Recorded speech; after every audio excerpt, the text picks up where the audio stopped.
Trump may have made his worst mistake by taking part in the killing of Ali Khamenei, triggering a leadership change that could prove far more dangerous.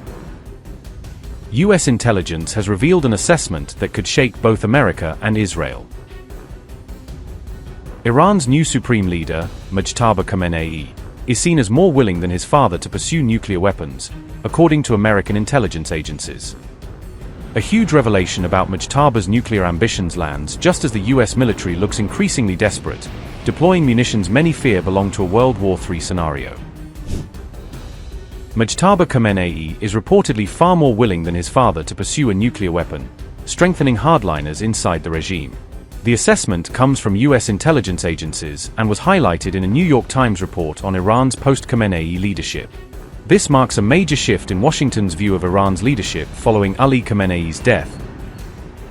New York Times reported, and I quote, "While Mojtaba Khamenei has not publicly called for Iran to build a nuclear weapon, US intelligence agencies believe he is more receptive than his father to developing one."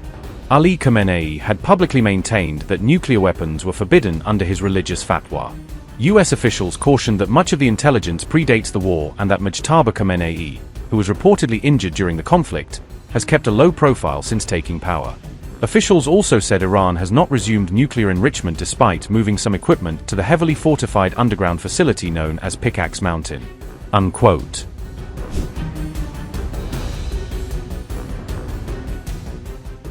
Amid daily US air and missile strikes on Iran, an Iranian general has lashed out at Washington over the types of weapons now being used, accusing the United States of escalating to its most extreme arsenals.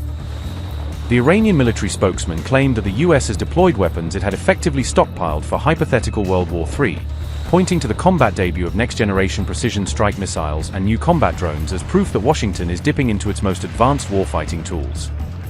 General Sherkachi further argued that the US has used weapons against Iran that it had never previously employed in any war, highlighting systems like the precision strike missile and low-cost unmanned combat drones as unprecedented capabilities now being tested on Iranian soil.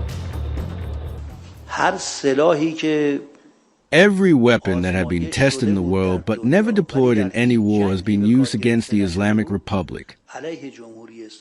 Every piece of weaponry, every technology, every capability that had not been used even once in any war was deployed in the war against the Islamic Republic. Every capability, every weapon, every contingency that the Americans had planned and stockpiled for World War III, to engage with the world's major powers, all of it was brought to the field against the Islamic Republic, and all of it was used and deployed. America's weapon stockpiles have been depleting rapidly over the course of the Iran war, thinning out key missiles and bombs that Washington had hoped to reserve for other major threats.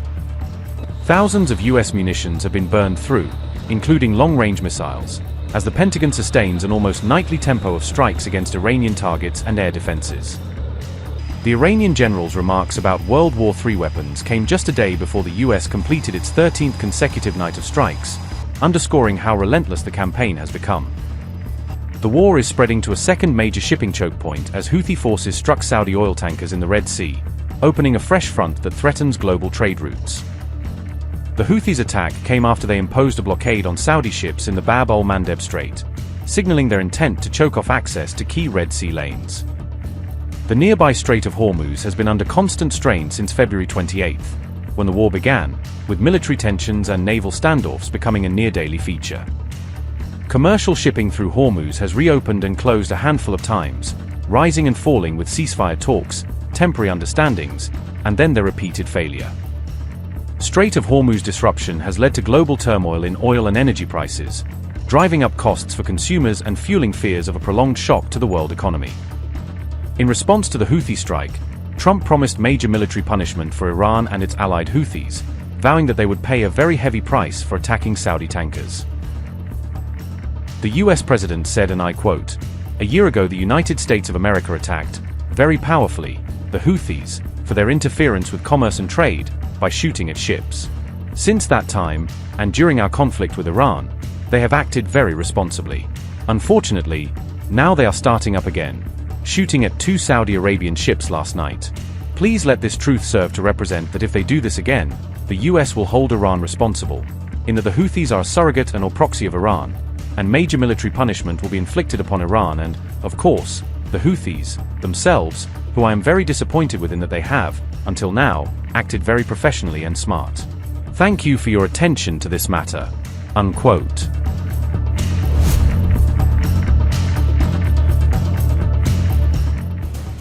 Iranian state TV on July 22 aired footage of warehouses filled with Arash drones that it said were used in strikes on U.S. bases across the region.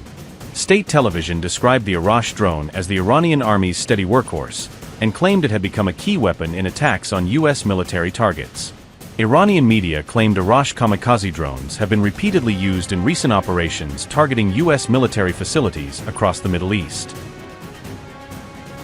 The Arash 2 is a one-way attack, or kamikaze, drone designed to destroy its target by crashing into it with an explosive payload.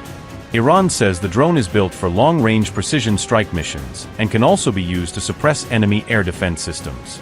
With a reported range of up to 2,000 kilometers, the Arash 2 is designed to strike strategic targets far beyond Iran's borders. The drone is intended to attack high-value military targets such as air bases, radar sites, command centers, and critical infrastructure. According to reported specifications, the Arash 2 carries an explosive warhead weighing around 150 kilograms, giving it significant destructive capability. The state TV broadcast described U.S. forces as terrorists and said the drone campaign was part of Iran's retaliation against American military operations.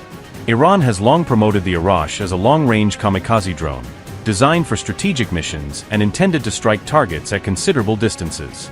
The Arash is widely marketed by Iran as one of its longest-range loitering munitions platforms, designed to travel extended distances before reaching its target. The broadcast came as Iran continued highlighting its expanding drone capabilities amid escalating military tensions with the United States.